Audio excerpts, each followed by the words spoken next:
The shy millionaire's contract marriage, discovering his virgin bride and falling deeply in love. Hi, my beautiful family. Welcome to Mr. Peter Stories. How are you today? Heavenly Father, as we gather here as a family, I ask for your healing touch upon each of us. Mend the brokenness in our hearts, lift us from the darkness, and fill us with your light. Guide us through our struggles and help us grow stronger together as a family. We place our trust in you, knowing that with your grace, we will overcome. Amen. Today, I'm feeling a bit of stress, as I've been working really hard, but the views aren't quite reflecting that effort. I need your support, my family. Please like this video, subscribe to the channel, and become part of this amazing family. If you'd like me to start a channel for short stories, just comment yes in the comment section below. And how did you like the last story? Your feedback means everything. Also, please share this video with at least 5 of your friends to help our family grow stronger. Let's begin today with love. The setting sun cast long shadows across Kennedy Brooks's penthouse office, painting the sleek surfaces in shades of amber and gold. He stood motionless at the floor-to-ceiling window, his tall frame silhouetted against the darkening Manhattan skyline. At 32, he had amassed more wealth than most people would see in 10 lifetimes, yet he felt emptier than ever. His reflection stared back at him from the tinted glass, impeccably tailored Tom Ford suit, carefully styled dark hair, and eyes that carried the weight of loneliness despite his success. Kennedy adjusted his silver cufflinks, a nervous habit he'd developed over years of avoiding social interactions. Each tiny adjustment was a reminder of his grandmother's final stipulation: marriage within the year, or lose control of Brooks Enterprises to the board of directors.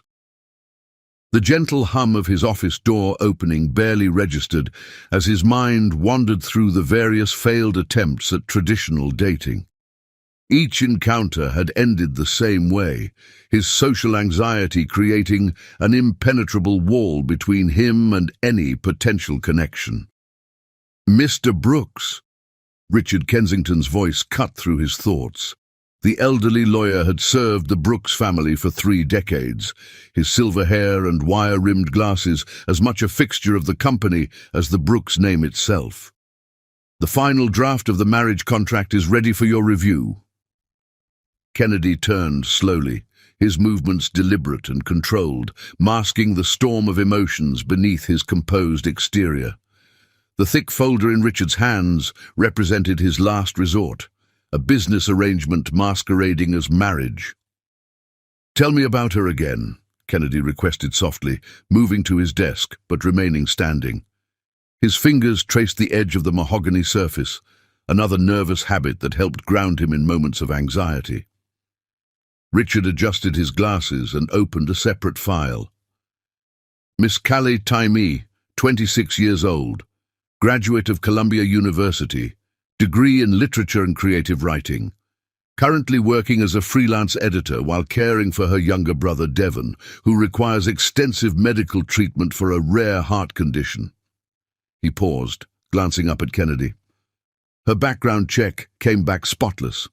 No scandals, no suspicious relationships, no social media controversies. She's exactly what we specified. Kennedy nodded slowly, finally sinking into his leather chair. The weight of what he was about to do pressed heavily on his shoulders. And she understands all the terms. Yes, sir, the contract is quite comprehensive. Richard began laying out the key points, his voice taking on the professional tone he reserved for legal matters. 1 year of marriage, minimum. Public appearances as required for business functions. Separate living quarters within your penthouse. No outside romantic relationships during the contract period. Complete discretion regarding the nature of the arrangement. He paused again. In return, she receives $5 million upon signing, and her brother's medical expenses are covered in full through the Brooks Family Medical Foundation. The sum was insignificant to Kennedy, a drop in the ocean of his wealth, but he knew it meant everything to Callie Taimee. Her brother's treatment costs had already depleted their family's resources, and experimental procedures weren't covered by standard insurance. Her background, Kennedy asked, though he'd heard this part before. Something about her story kept drawing him back, making him question and reconfirm every detail. Father passed away when she was 12. Mother remarried 3 years later to James Richardson, bringing a stepsister, Jasmine, into the family. The mother and stepfather died in a car accident 2 years ago, leaving Callie as Devon's legal guardian. Richard's voice softened slightly.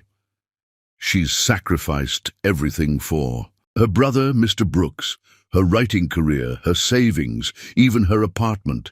They're currently living in a small rental in Queens. Kennedy stood again, unable to remain still. The city lights were beginning to twinkle to life beyond his window, each one representing a life, a story, a struggle he would never know. And she's willing to marry a complete stranger? Just like that? Desperation makes people consider options they never would otherwise, Richard replied diplomatically. Much like your own situation with the inheritance clause. The reminder of his grandmother's will made Kennedy's jaw tighten. Eleanor Brooks had been a force of nature in life, and even in death, she was still pulling strings. Marriage will help you overcome your fears, she'd written in her final letter to him. You need someone to pull you out of your shell, dear boy, or you'll waste your life hiding in this tower you've built. The press release is prepared, Kennedy asked, changing the subject. Yes, sir. A classic whirlwind romance narrative. You met Miss Timey at a charity gala 3 months ago, kept the relationship private during the courtship, and now you're ready to announce your engagement. The small private ceremony is scheduled for Friday at the courthouse, followed by a brief honeymoon appearance in the Hamptons for the photographers. Kennedy picked up a crystal tumbler from his desk, pouring 2 fingers of scotch with a slightly trembling hand. And you vetted her personally. I have. Richard's voice carried a note of genuine approval. She's remarkably grounded for someone her age. Intelligent, well-spoken, but not socially ambitious. Her main concern during our meetings was ensuring her brother's treatment would be guaranteed regardless of how the arrangement plays out. The scotch burned Kennedy's throat as he took a long sip. She sounds too good to be true. Sometimes, Mr. Brooks, people are exactly what they appear to be. Richard began organizing the contract papers, his movements precise and methodical. Miss Timey isn't looking for fame or social status. She's not trying to trap you or exploit you. She's simply a young woman who's run out of options to save her brother. Kennedy set down his glass and moved to his private bathroom, splashing cold water on his face. The man in the mirror looked tired, uncertain. When had he last felt truly confident about anything outside of business? In the boardroom he was unstoppable, decisive, commanding, brilliant. But in personal matters, he felt like that awkward teenager again, struggling to form basic connections. Returning to his office, Kennedy found Richard had laid out the contract, sticky tabs marking each signature line. Does she know about my issues? We've informed her that you're private by nature and prefer minimal social interaction. The contract includes clauses about respecting personal space and boundaries. Richard handed him a pen. She seemed very understanding about it. Kennedy's hand hovered over the first signature line. What if she can't handle it?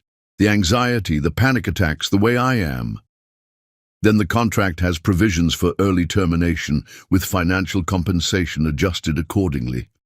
Richard's voice gentled. But Mr. Brooks, if I may speak freely. Kennedy nodded, still staring at the contract. In 30 years of serving your family, I've never seen anyone as carefully chosen as Miss Taimi.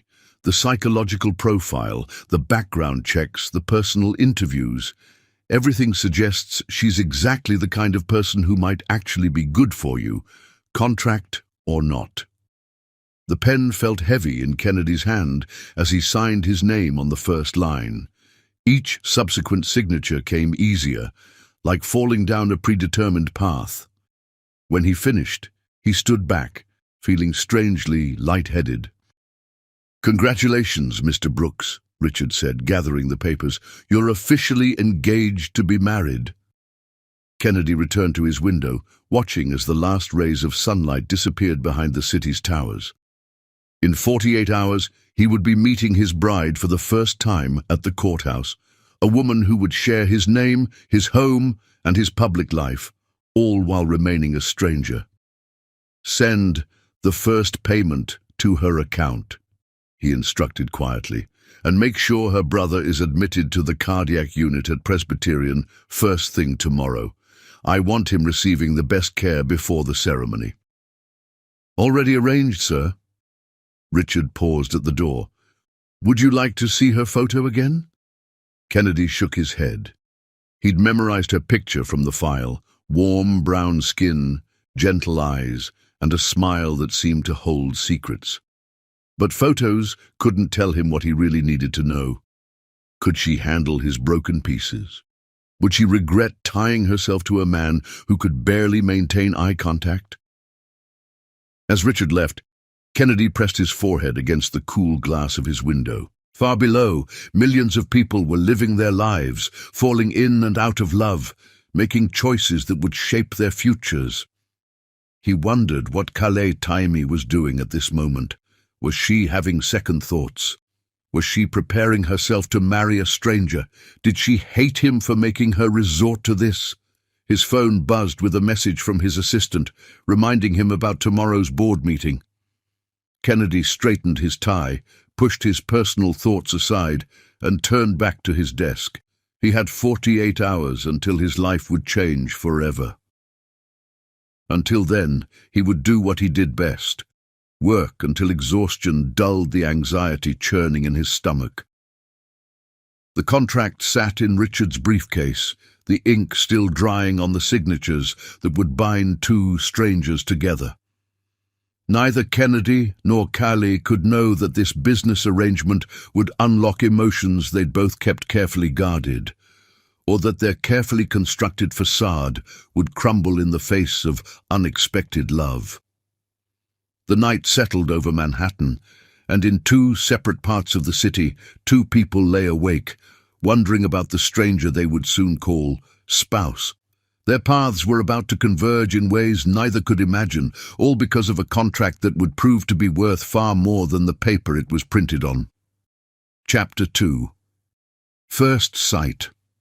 The morning of her wedding day dawned grey and misty, fitting for what Kale Taimi considered more of a business transaction than a celebration of love.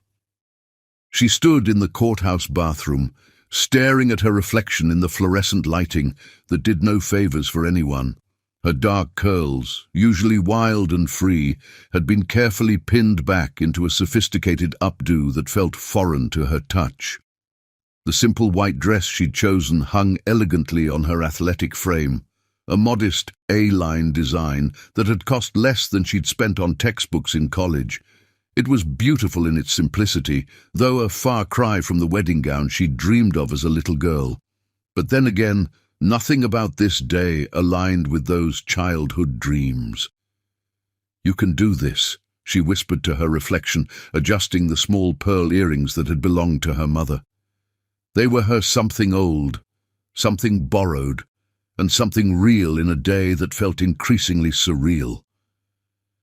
The bathroom door swung open, and Kale's heart jumped before she recognized the familiar face of her best friend, Zara Mitchell.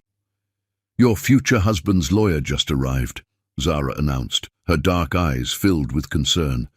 "Are you sure about this, Kay?" "It's not too late to back out." Kale's hands trembled slightly as she smoothed down her dress for the 100th time. "Devon's surgery is scheduled for next week, Z. The doctors say this procedure could change everything for him." She turned to face her friend, chin lifted with determination. "I'd marry the devil himself if it meant saving my brother." Zara moved forward, adjusting one of Kayleigh's curls with gentle fingers. Kennedy Brooks isn't the devil. He's just a billionaire with more money than social skills, according to everything I could find online. She paused, studying her friend's face. But marriage is still marriage, even with a contract. Are you ready to live with a stranger? The question had haunted Callie for weeks, ever since Richard Kensington had approached her with the proposition. She'd researched Kennedy Brooks extensively, of course, or tried to. For a man worth billions, he maintained a surprisingly low profile. No scandals, no playboy reputation, barely even any paparazzi photos. Just business success after business success, and the occasional mention of his notorious reclusiveness. "The contract is clear," Callie replied, reaching for her small bouquet of white roses. "Separate bedrooms, minimal interaction required. I just have to attend some business functions and maintain the appearance of a happy marriage. In return, Devon gets the treatment he needs." "And you get $5 million, Zara added, raising an eyebrow, "which will mostly go to Devon's ongoing care and medical bills." Callie checked her minimal makeup one last time. She'd opted for a natural look, some mascara, a touch of blush, and pink lip gloss. "I'm not doing this for money, Z. I'm doing it for my brother." A gentle knock on the bathroom door interrupted them. "Miss Timey?" Richard Kensington's distinguished voice called out. "We're ready to begin whenever you are." Callie took a deep breath, squaring her shoulders. "This is it." Zara pulled her into a tight hug. "Remember, I'm right here if you need me. Contract or no contract, this is still your wedding day." They emerged from the bathroom into the courthouse's marble hallway. Richard Kensington stood waiting, his silver hair and wire-rimmed glasses exactly as Callie remembered from their meetings. He offered her a gentle smile that crinkled the corners of his eyes. "You look lovely, my dear," he said kindly. "Are you ready to meet your groom?" Callie nodded, not trusting her voice. As they walked toward the courtroom, her mind wandered to the photograph she'd seen of Kennedy Brooks, the only one she'd been shown. He'd been standing at some business function, perfectly tailored suit emphasizing his tall frame, dark hair neatly styled. But it was his eyes that had caught her attention. There was something vulnerable in them, something that spoke of depths beyond the billionaire facade. The heavy wooden doors of the courtroom loomed before them. Richard patted her hand gently. "Just remember, Miss Timey, Mr. Brooks can be reserved. Don't take it personally if he seems distant. It's not you, it's just his way." With those less than reassuring words, the doors swung open. The courtroom was mostly empty, save for a small group near the front. Zara squeezed her hand before peeling off to sit in one of the wooden benches. Callie's steps echoed in the high-ceilinged room as she walked forward. And then she saw him. Kennedy Brooks stood with his back to her, his broad shoulders tense beneath his expertly tailored black suit. As she approached, he turned slowly, and Callie's breath caught in her throat. The photograph hadn't done him justice. He was devastatingly handsome in person, tall and athletic, with strong features that belonged on a magazine cover. His dark hair was styled perfectly, not a strand out of place. But it was his eyes that captured her, deep brown and filled with an intensity that made her heart skip a beat.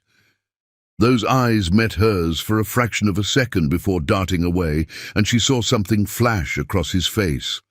Surprise, perhaps, or something deeper. "Mr. Brooks," Richard said softly, "may I present Miss Callie Timey?" Kennedy's Adam's apple bobbed as he swallowed hard. His hand extended toward her mechanically, like he was following a practiced script. "Miss Timey," he said, his voice deeper and softer than she'd imagined. "Thank you for coming." Callie placed her hand in his, and an unexpected jolt of electricity shot through her at the contact. His skin was warm, his grip gentle but secure. "Mr. Brooks," she replied, proud of how steady her voice sounded, Thank you for helping my brother." His eyes flickered to hers again, holding her gaze for a moment longer this time. Something passed between them in that brief connection, an acknowledgement, perhaps, of the strangeness of their situation. Then he looked away again, his free hand adjusting his tie in what she would come to recognize as a nervous gesture. The judge cleared his throat, and they moved to their positions before the bench. As the ceremony began, Callie found herself hyper-aware of Kennedy's presence beside her. He radiated tension, his breathing carefully controlled. When their hands joined for the exchange of rings, she felt the slightest tremor in his fingers. The simple gold bands were purely for show, part of the contract's requirement for authenticity. But as Kennedy slid the ring onto her finger, his touch was unexpectedly gentle, almost reverent. Callie's skin tingled where his fingers brushed against hers. "By the power vested in me," the judge intoned, "I now pronounce you husband and wife." There was a moment of awkward silence before Richard quietly prompted, "The kiss, sir." Kennedy's eyes widened slightly, and Kaylee realized this part hadn't been explicitly covered in their meetings. She saw panic flash across his face, followed by determination. He turned toward her slowly, his movements stiff and uncertain. Callie made the decision easy for him, rising slightly on her toes to press a soft, chaste kiss to his cheek. His skin was warm beneath her lips, and she caught a hint of his cologne. Something expensive and subtle that made her head spin slightly.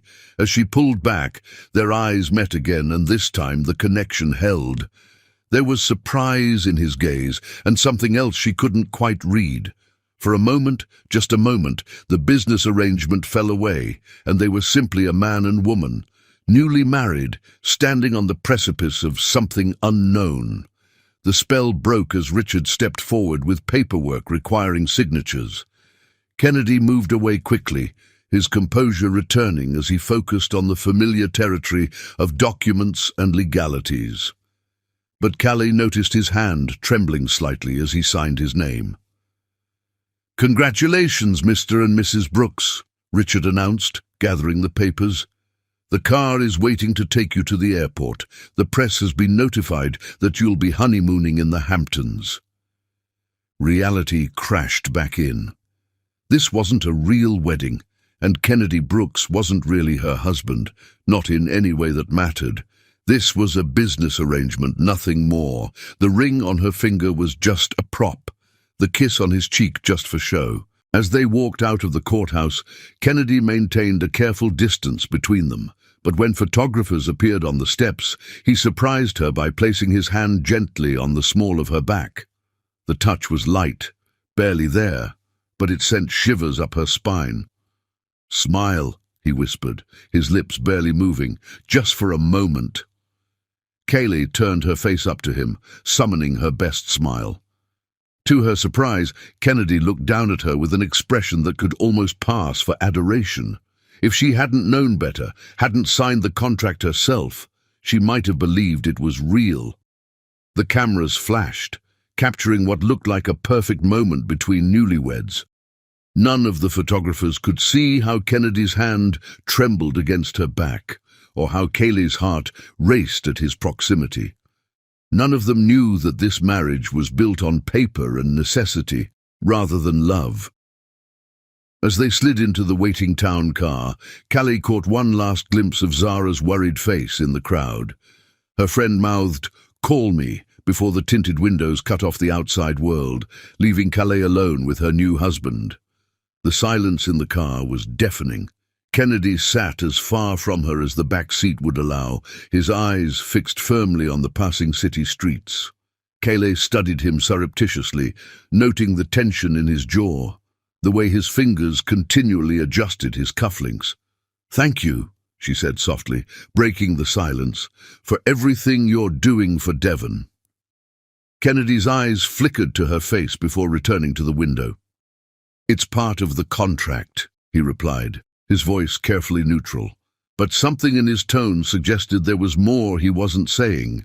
Callie turned to her own window, watching as Manhattan streets rolled by. She was married now, technically. She wore a ring and bore the name of one of the city's most eligible bachelors. But as the car carried them toward their separate lives under one roof, she couldn't shake the memory of how his eyes had looked when they met hers, or the gentle way his trembling hands had held hers during their vows. What she didn't know, couldn't know, was that Kennedy was fighting his own battle beside her, fighting the unexpected impact of her presence, the softness of her kiss on his cheek, the way her genuine gratitude for his help with Devon had touched something deep inside him, fighting, most of all, the strange feeling that this business arrangement might become far more complicated than either of them had anticipated. Chapter 3. Unexpected Discovery. The Brooks penthouse occupied the top 2 floors of one of Manhattan's most exclusive buildings, its floor-to-ceiling windows offering spectacular views of Central Park. For Callie, who had spent the last year in a cramped Queens apartment, it felt like stepping into another world entirely. "Your suite is on the East Wing," Kennedy explained, maintaining a careful distance as they toured the space. His voice was soft but clear, professional. "You have your own living area, bathroom and study. The cleaning service comes 3 times a week, and you can request anything specific you need through Mrs. Hudson, the housekeeper." Callie nodded, trying to take it all in. The space was immaculately decorated in shades of grey and blue, modern but somehow warm. Everything spoke of quiet luxury, the kind of wealth that didn't need to announce itself. "The main kitchen is here," Kennedy continued, leading her into a space that looked more like a restaurant kitchen than a home one.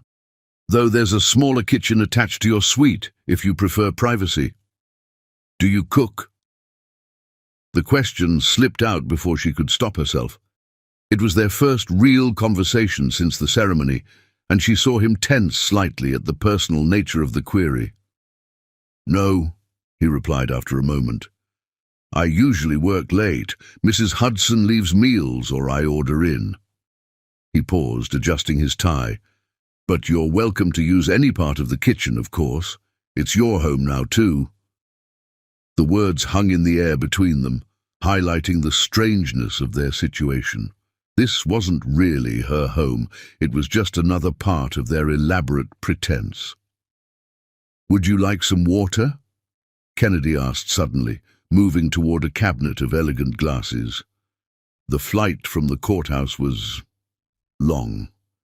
It hadn't been really. Just an hour in his private jet to maintain appearances before returning to the city.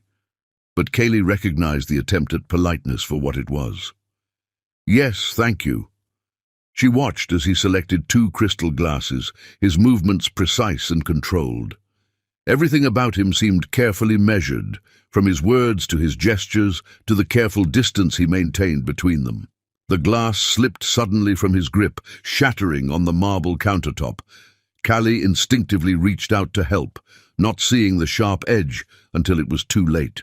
Pain shot through her, palm as the crystal bit into her skin. "You're hurt." Kennedy's voice changed completely, the professional facade cracking. He was at her side in an instant, all thoughts of maintaining distance forgotten. His hands were gentle as they cradled hers, examining the cut. "It's nothing," Callie tried to pull away, but his grip, though tender, was firm. "There's a first aid kit in my study," he said, already leading her through the penthouse. His other hand rested lightly on her lower back, guiding her. The touch sent unexpected shivers up her spine.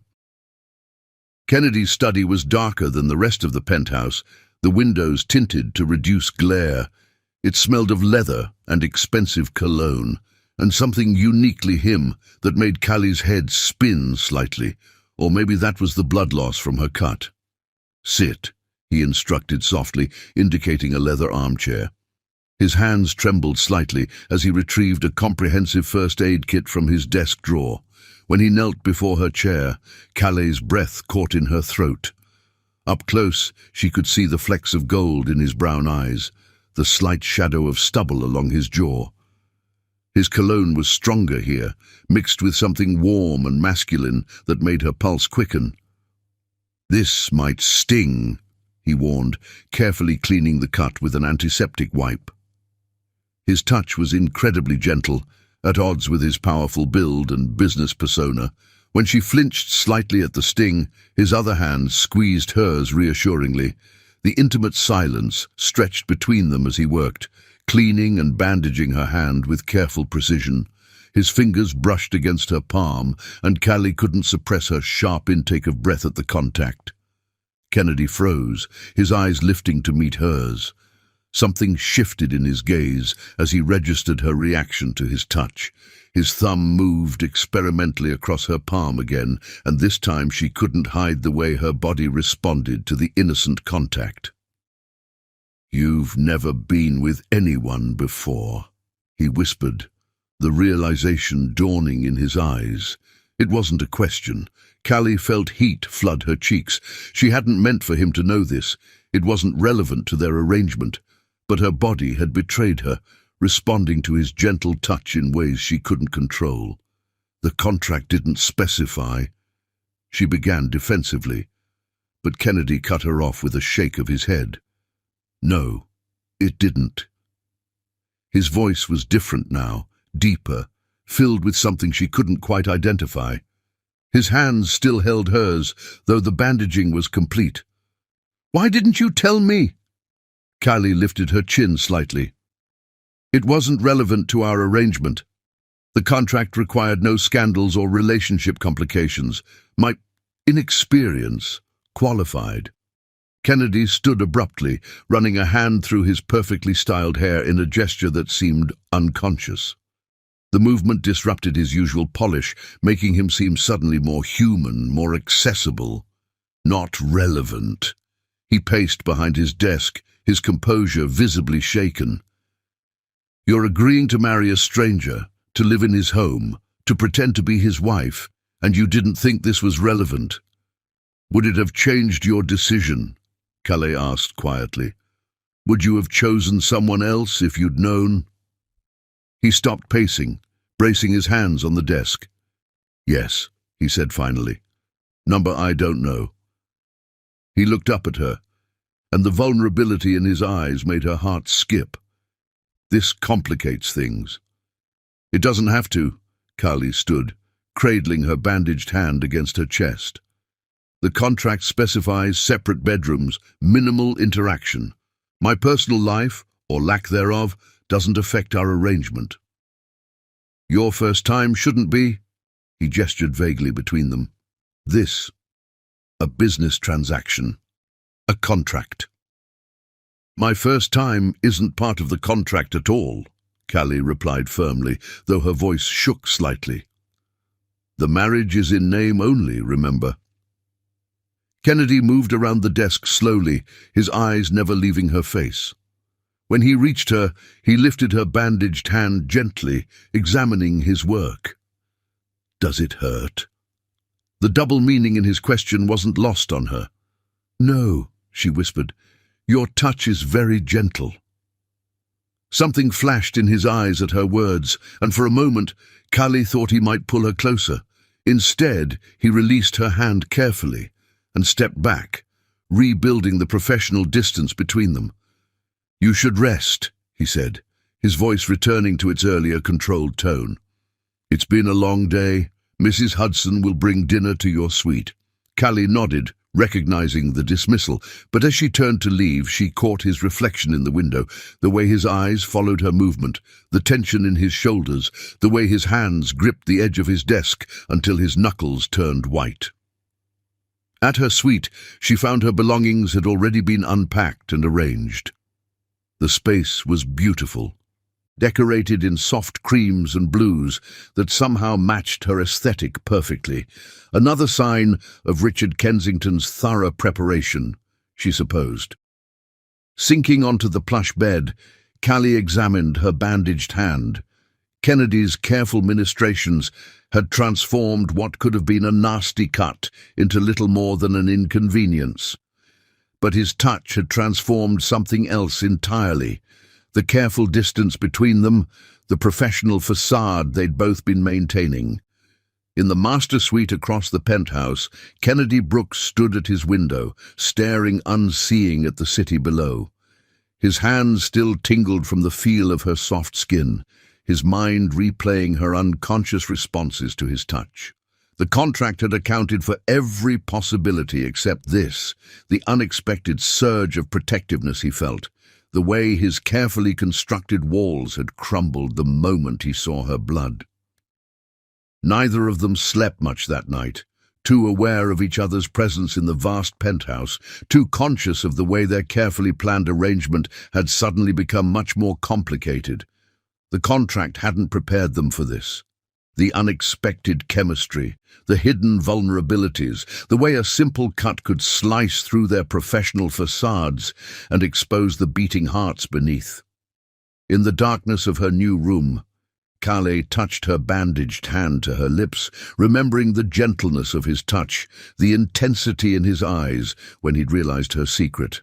Across the penthouse, Kennedy sat in his study, the first aid kit still open on his desk, remembering the soft catch of her breath, the trust in her eyes as he tended to her wound. The contract had brought them together, but it was this unexpected moment, this revelation, that would begin to break down the walls between them, transforming their business arrangement into something neither of them had anticipated or prepared for. Chapter 4. Walls Coming Down. 3 weeks into their arranged marriage, Kale began to notice the subtle patterns in Kennedy's behavior. The way he avoided the kitchen before 8 a.m., preferring to take his coffee in his study. How he always loosened his tie exactly 3 minutes after stepping through the penthouse door. The quiet footsteps that passed her door late at night when he couldn't sleep. She'd also learned to read his anxiety levels through small tells, the frequency of his cufflink adjustments, the tension in his shoulders, the way his eyes would dart around a room looking for exits. It wasn't something covered in the contract, this growing awareness of him, but she couldn't help cataloguing these details. Tonight, she sat in her private study, attempting to focus on her freelance editing work, but her attention kept drifting to the sounds of Kennedy pacing in his study across the penthouse. The rhythm of his footsteps was erratic, a sure sign that something was bothering him. The intercom buzzed, making her jump. "Mrs. Brooks?" Mrs. Hudson's voice was apologetic. "I'm leaving for the evening, but I wanted to remind you about tomorrow night's charity gala. Your dress has been pressed and is hanging in your closet." The gala, their first major public appearance since the wedding. Kale's stomach twisted with nerves. "Thank you, Mrs. Hudson. Have a good night." The pacing from Kennedy's study had stopped. Kale could almost feel his tension radiating through the walls. Before she could overthink it, she stood and made her way to the kitchen. Kennedy's favorite tea, an expensive Earl Grey blend, was easy to find. She'd watched Mrs. Hudson prepare it enough times to know exactly how he took it. Steeped for precisely 4 minutes, 1 sugar, no milk. The familiar ritual of heating water and measuring leaves helped calm her own nerves. She hesitated outside his study door, tea tray in hand. This wasn't part of their arrangement. They'd settled into a comfortable routine of polite distance, exchanging pleasantries when necessary, but otherwise maintaining their separate lives. Yet something pushed her to knock softly. "Come in," his voice was strained. Kennedy stood at his window, his usual impeccable appearance slightly disheveled. His tie was loose, his hair showing signs of running his hands through it repeatedly. He turned as she entered, surprise flickering across his features. "I thought you might like some tea," Kale said quietly, setting the tray on his desk. "You seemed restless." He stared at the tea service for a long moment. "You know how I take it," he observed, his voice soft with wonder. "I pay attention," she replied simply. Kennedy moved to his desk, picking up the cup with slightly trembling hands. The first sip seemed to relax him marginally. "Thank you," he said, gesturing for her to take a seat if she wished. To both their surprise, she did. "Is it the gala?" she asked gently. watching as he settled into his chair. He nodded, fingers tapping an anxious rhythm on his desk. Large crowds. They're difficult for me. The board expects me to give a speech. His voice dropped. I haven't told anyone, but I've been having panic attacks just thinking about it. The admission seemed to surprise him as much as it did her. Kennedy Brooks, billionaire CEO, wasn't supposed to show weakness, especially not to his contract wife. What helps? Callie asked, keeping her voice neutral, non-judgmental. When you're anxious. Kennedy's eyes met hers, holding her gaze longer than usual. Quiet, he said finally. Space to breathe. No expectations. He paused. Your tea helped. A comfortable silence settled between them. Callie noticed his fingers had stopped their anxious tapping. I could stay close, she offered suddenly, during the gala, not hovering, just nearby. If you need space to breathe, we could have a signal, something subtle. The contract doesn't require that level of support, Kennedy said, but his tone was questioning rather than dismissive. The contract doesn't forbid genuine kindness either. Callie smiled softly. Besides, a happy CEO makes for a more convincing marriage, doesn't it? Something shifted in Kennedy's expression, a softening around his eyes, a slight relaxation of his jaw. What kind of signal? Something natural, like adjusting your cufflinks. You do it when you're anxious anyway. If you need space, do it twice. I'll create a distraction, draw attention away from you for a few minutes. Kennedy took another sip of tea, considering. You're very observant. I'm a writer at heart, Callie shrugged. We notice details. Is that what you're working on, in your study at night? The question startled her. She hadn't realized he'd noticed her late-night writing sessions. Sometimes. Mostly I'm editing other people's work right now. Freelance jobs. But you want to write your own stories. It wasn't a question. Callie felt warmth spread through her chest at the realization that she wasn't the only one paying attention. Someday, she admitted, when life is more settled. Kennedy's eyes traveled to her hand, where the small scar from the glass cut was still visible. Does it still hurt? No, she said softly. You took good care of it. The memory of that night hung between them, the first crack in their carefully constructed walls. Kennedy cleared his throat, adjusting his tie. I've been meaning to ask, how is Devon's treatment progressing? Callie's face lit up. The doctors are amazed by his response to the new procedure. His latest tests show significant improvement. She paused, emotion making her voice thick. I can never thank you enough for that. It's part of the contract, Kennedy said automatically, but his eyes were warm. The contract required covering his treatment, Callie corrected gently. It didn't require you to hire the best cardiac specialist in the country, or to have your personal driver take him to appointments, or to make sure he has a private room with a view of the park. Kennedy looked almost embarrassed. Richard mentioned he likes to draw. The park view. It seemed like something that might inspire him. The thoughtfulness of it made Callie's heart ache. This man, who struggled so much with human connection, had gone out of his way to make her brother comfortable. It was so at odds with his carefully maintained image of cold efficiency. Would you like to meet him? The words slipped out before she could stop them. Devon asks about you sometimes. He wants to thank you in person. Kennedy tensed slightly, but not as much as he would have 3 weeks ago. I'm not good with meeting new people. He's just a 16-year-old kid who likes to draw and play video games, Callie said softly. No expectations, no pressure. He understands anxiety. He spent enough time in hospitals to know what it feels like. Something in Kennedy's expression shifted. Maybe someday soon. They sat in comfortable silence as Kennedy finished his tea. The erratic energy that had filled him earlier had settled into something calmer, more grounded. "It's late," he said finally, though he made no move to dismiss her. "You should rest. Tomorrow will be challenging." Callie stood, gathering the tea tray. At the door, she paused. "Kennedy."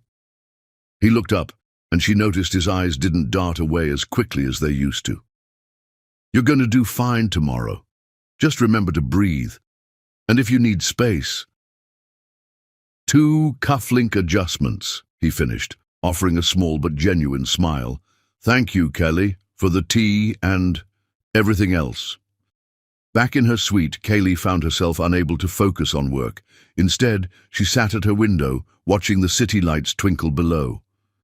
Something had shifted tonight. Some invisible barrier had lowered. Kennedy had let her see behind his walls, if only for a moment, and she had glimpsed the man beneath the billionaire facade.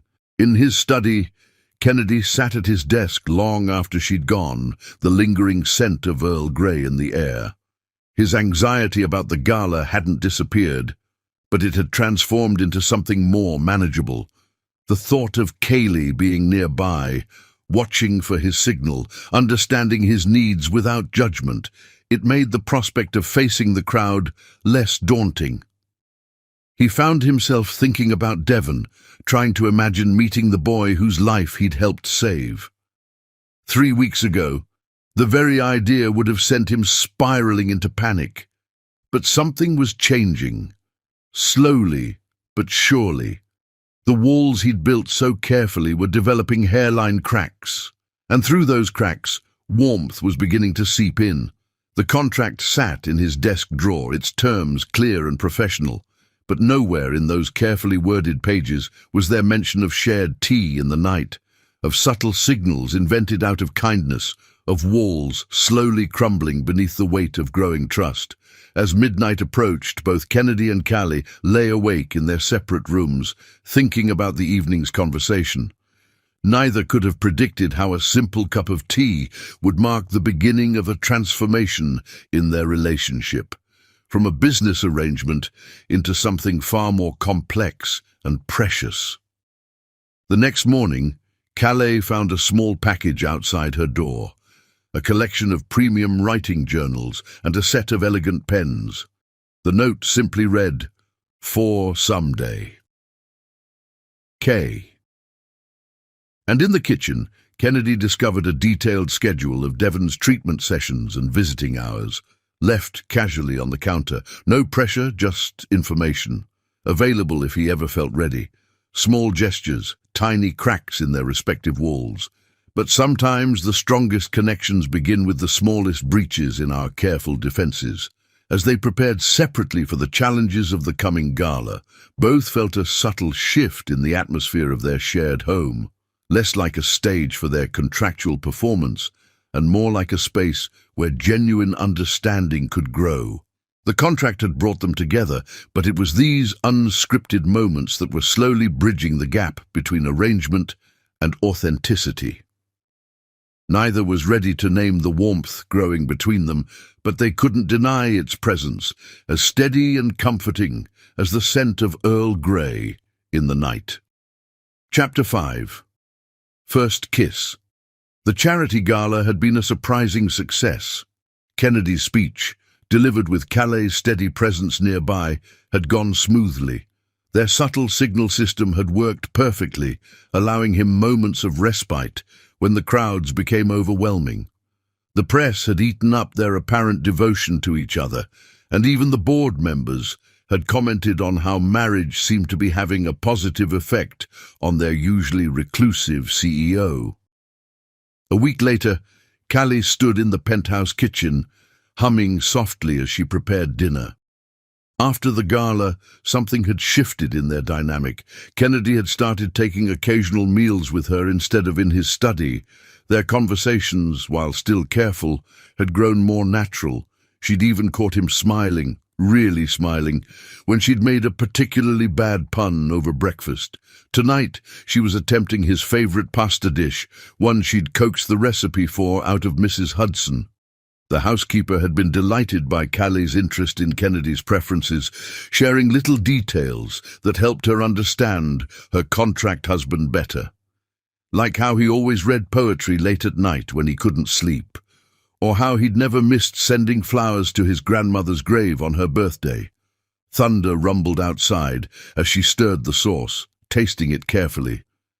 A storm had been brewing all day, dark clouds gathering over Manhattan like a brooding giant. The weather matched the restless energy in the air.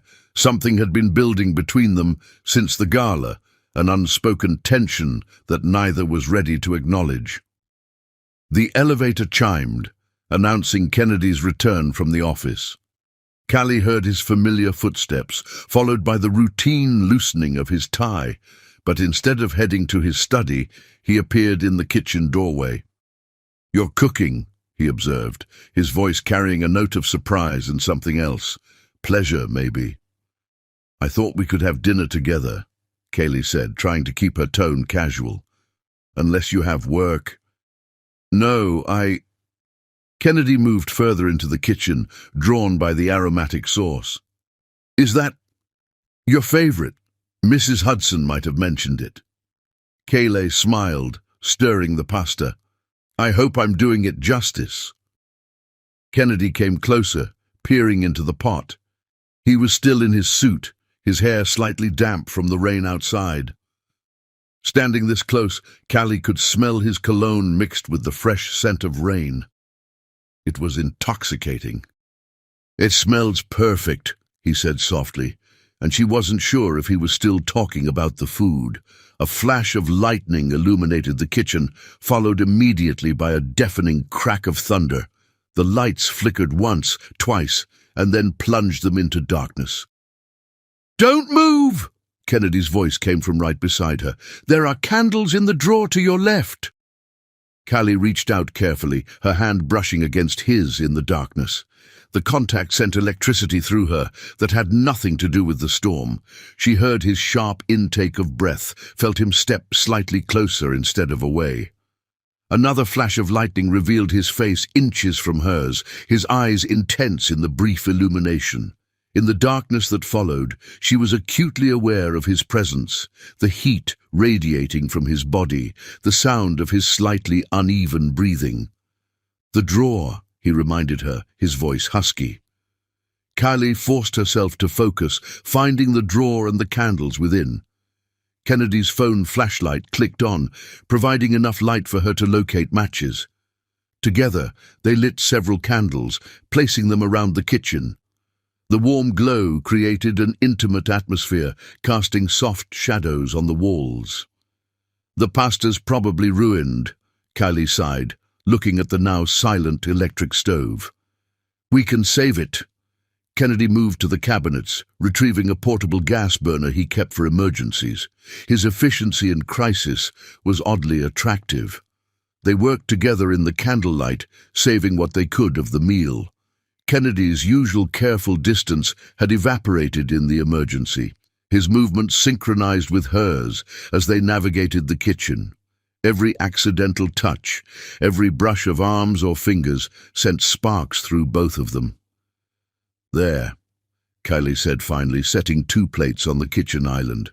"It's not perfect, but it's better," Kennedy interrupted softly. At her questioning look, he elaborated, "Better than eating alone in my study. Better than pretending this is just a contract."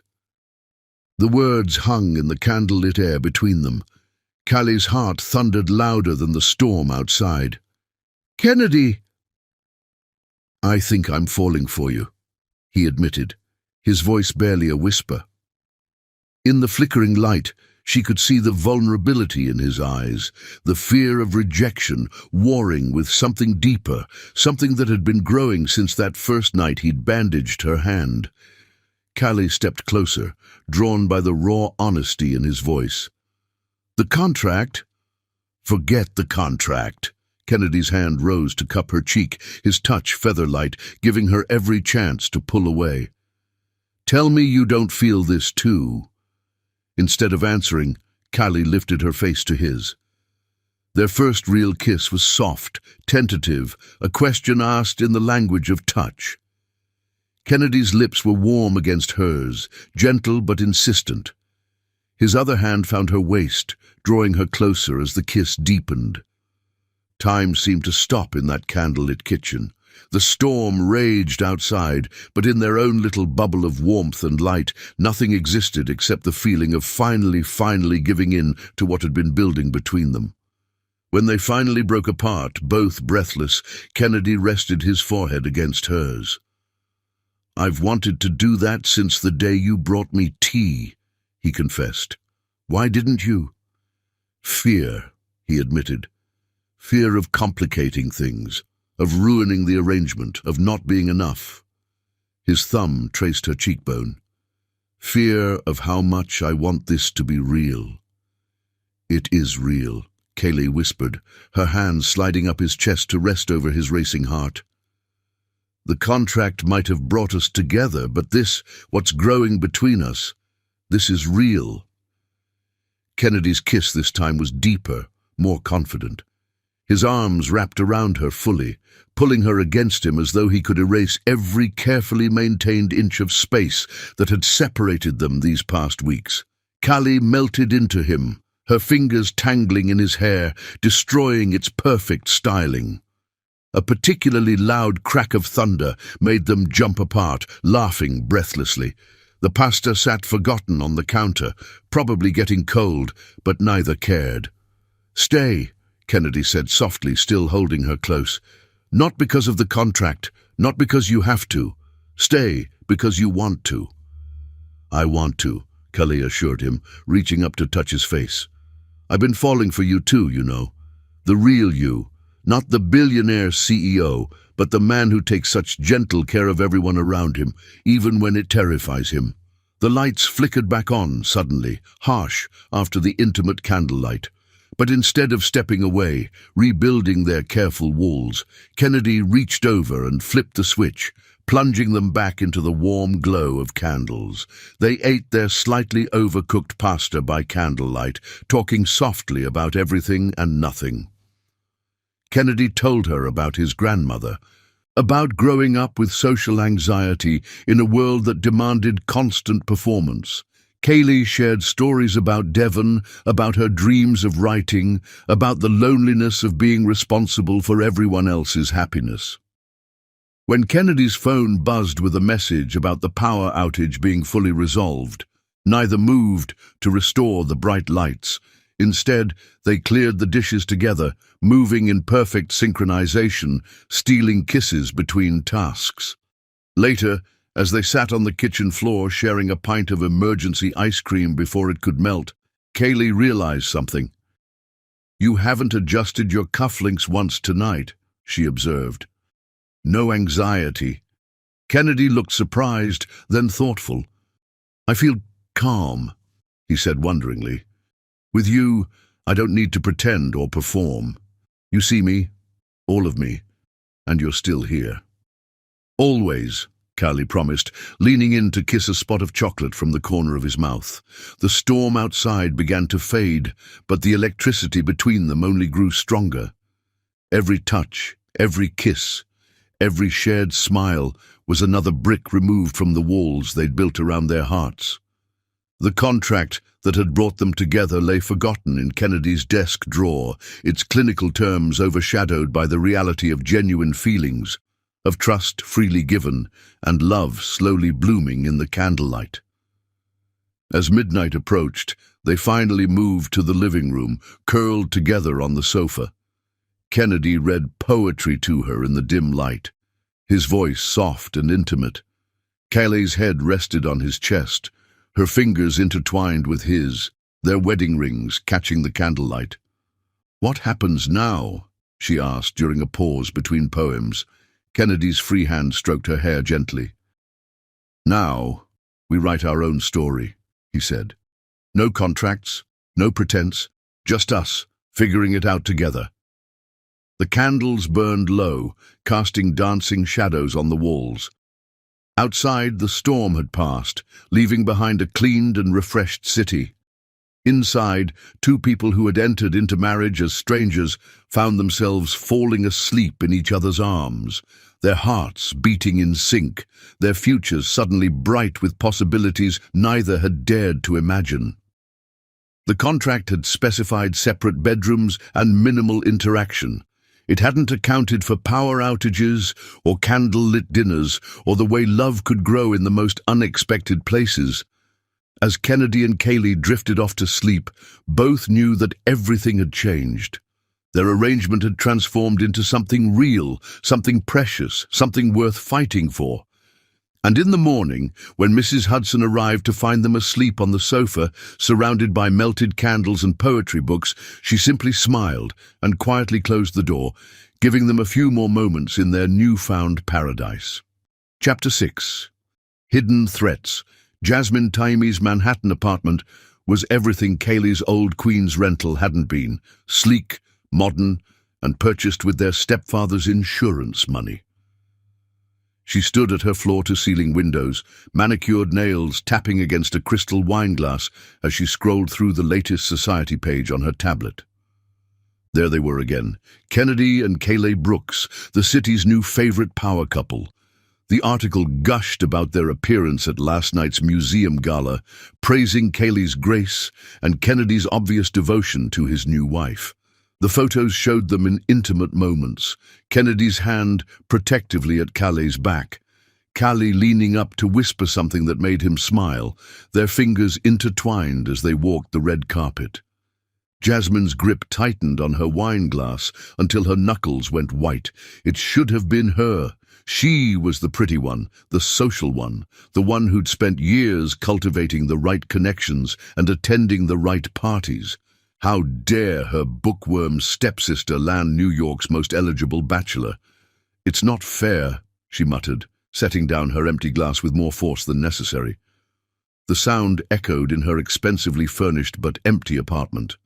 Her phone buzzed with a text from her latest boyfriend, some mid-level investment banker whose name she barely remembered. She ignored it, instead opening her laptop to scroll through old photos. Years of carefully documented evidence of her attempts to outshine her stepsister. There, photos from their high school years when Jasmine had made sure Kaylee was never invited to the right parties. And here, college photos showing Jasmine in designer clothes bought with their stepfather's credit card, while Kaylee worked part-time at the campus library. But it was a folder marked Spring Break 2019 that made her pause. The photos inside were innocent enough. Kaylee at a beach party during her one attempt to step out of her comfort zone. She'd spent most of the time reading under an umbrella, but there were a few shots of her talking to various guys at the party. Jasmine's perfectly painted lips curved into a calculating smile. With the right editing software, those innocent interactions could tell a very different story. And hadn't there been rumors about Kennedy Brooks's insecurities, his notorious trust issues? Her fingers flew across the keyboard as she pulled up more photos. Kaylee dancing with a college classmate. Kaylee helping a drunk friend to a taxi. Kaylee hugging her male study partner after acing a difficult exam. All completely innocent moments that could be twisted into something darker. The society page was still open on her tablet, showing another photo of the happy couple. This one caught them in an unguarded moment. Kennedy looking at Kaylee with unmasked adoration as she laughed at something off camera. The intimacy of it made Jasmine's stomach turn. "You don't deserve him," she whispered, glaring at her stepsister's image. "You don't deserve any of this." Her phone buzzed again, this time with a notification about Devon's latest social media post. Her half-brother was recovering well at New York Presbyterian, sharing sketches of the city view from his private room. Every post tagged with gratitude for his amazing brother-in-law who had made it all possible. Jasmine had visited Devon exactly once since his admission to the hospital. The boy had barely acknowledged her presence, too absorbed in a video call with Kaylee and, surprisingly, Kennedy. She'd watched from the doorway as the supposedly cold, ruthless CEO had shown genuine interest in Devon's artwork, even offering to have some of his sketches framed for the hospital's permanent collection. The memory fueled her anger.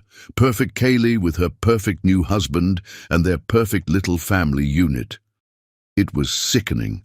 A crash of thunder outside matched Jasmine's mood as she began downloading photo editing software.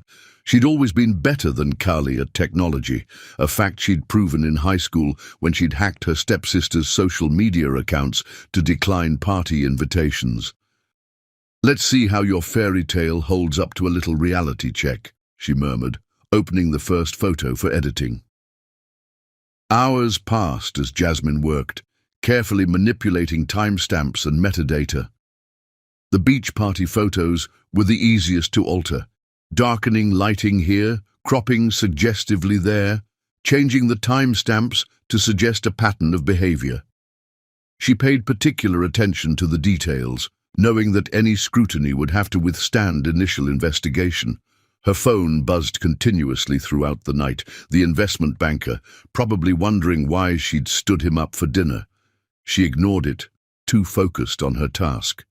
This was more important than some forgettable date. Around midnight, she opened her social media, scrolling through recent photos of Kennedy and Kaylee. There was a new one from earlier today, a casual shot someone had captured of them at a small Italian restaurant. Kennedy's social anxiety was nowhere to be seen as he gazed at his wife, their hands linked on the table between them.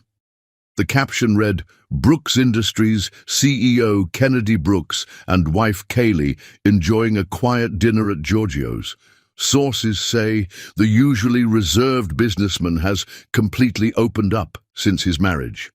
Could this be the power of true love?" Jasmine's laptop chimed, indicating that another photo manipulation was complete. This one showed Callie apparently getting cozy with a male classmate in a dark corner. The original had been a group study session at the library. Now it looked like something far more intimate. "True love," Jasmine scoffed, saving the edited photo to her growing collection. "Let's see how true it is when faced with evidence of your wife's supposedly scandalous past." She picked up her phone, creating a new email account under a false name. The story was already forming in her mind, a concerned former classmate, worried about Kennedy Brooks being deceived. The photos would be attached as evidence, along with carefully crafted suggestions about Kaylee's character. A flash of lightning illuminated her apartment, reflecting off the numerous framed photos on her walls.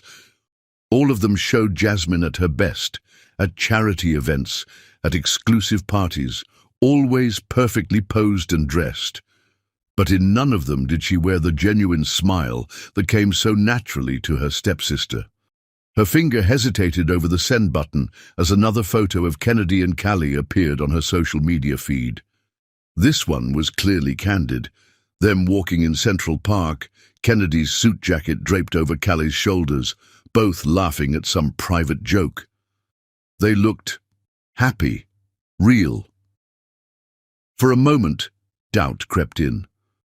Was she really going to do this? Try to destroy her stepsister's happiness out of spite?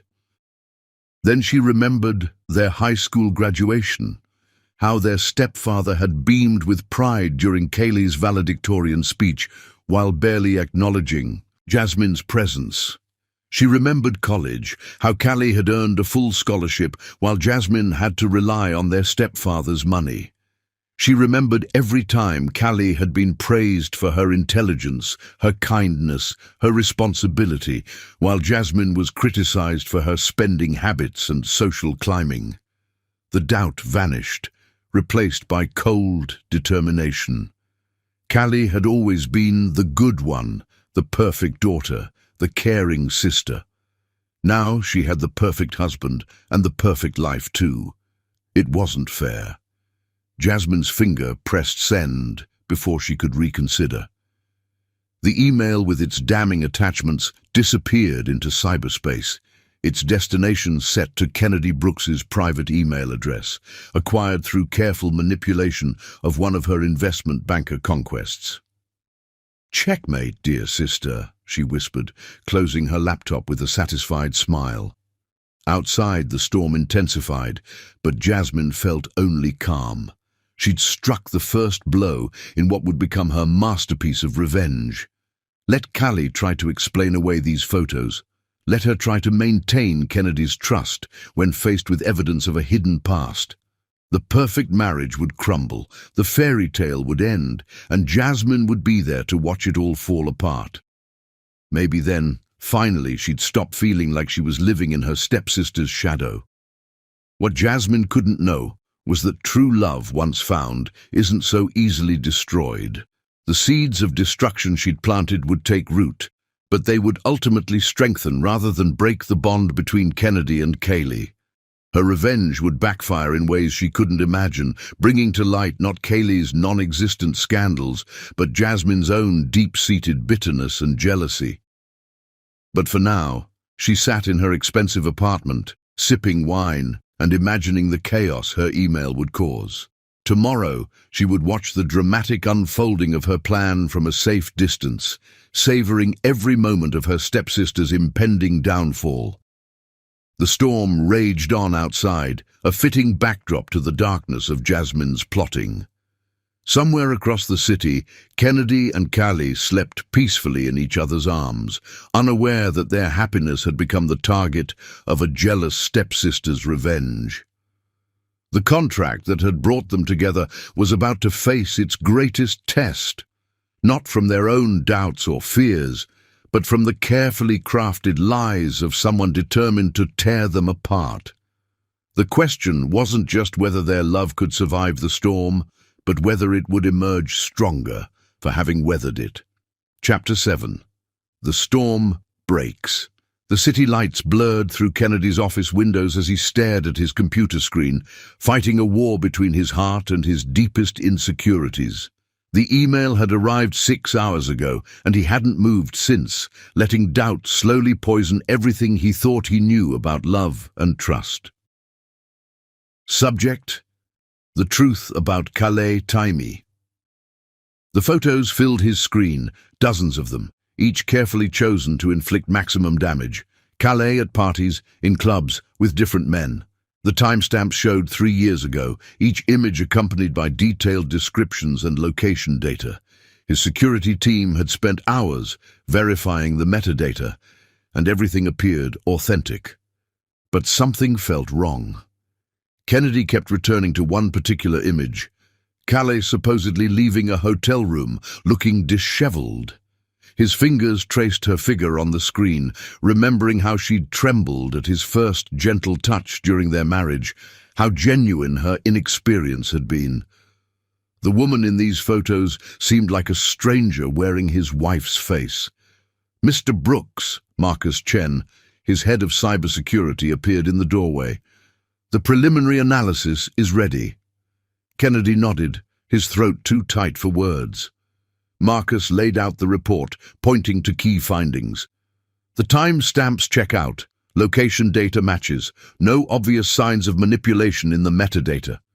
"But," Kennedy heard something in Marcus's tone, "but something feels off. The quality is too perfect, the angle's too convenient, and there's an inconsistency in the shadow patterns that our team is investigating." Kennedy's phone buzzed. Another text from Kaylee. "Made your favorite pasta, Mrs. Hudson's recipe, coming home soon." The simple domesticity of the message made his chest ache. She'd been learning his favorite foods, adapting to his preferences, creating a real home out of their arranged marriage. How could he reconcile that Calais with these images? His grandmother's words echoed in his mind. "You need someone to pull you out of your shell, dear boy." Calais had done more than that. She'd made him believe in himself, in love, in the possibility of happiness beyond contracts and arrangements. "Keep digging," he instructed Marcus. "I want every detail verified." But as the elevator carried him home, doubt crept in like poison. The contract had been specific about scandals and past relationships. If Callie had lied about something this fundamental, The penthouse smelled of garlic and herbs when he arrived. Music played softly from the kitchen, where he could hear Callie humming along. For a moment, he stood frozen, remembering their first kiss in that kitchen, the way she'd brought him tea during anxiety attacks, how she'd created a home out of their business arrangement. His footsteps must have given him away. Callie appeared in the hallway, wearing the apron he'd bought her, smiling until she saw his expression. "Kennedy? What's wrong?" He couldn't speak, couldn't find words. Instead, he moved to his study, knowing she would follow. The photos were already spread across his desk. He'd had his assistant print them before leaving the office. Callie entered the study, her footsteps faltering as she saw what lay on his desk. "What are these?" "You tell me." Kennedy's voice was barely audible. "They arrived today. Anonymous email." She moved closer, picking up one of the photos. Her face went pale.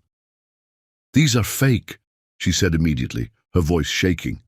I've never... The timestamps are authentic," Kennedy interrupted, his anxiety making him retreat behind cold professionalism. "The metadata checks out. 3 years ago, Callie. Multiple men. Multiple locations." "No." Callie's hands trembled as she looked through the photos. "That's me at Jessica's beach party. But I was reading most of the time, and this was a study group at the library. Someone's altered them. Kennedy, please. You know me." And he did know her.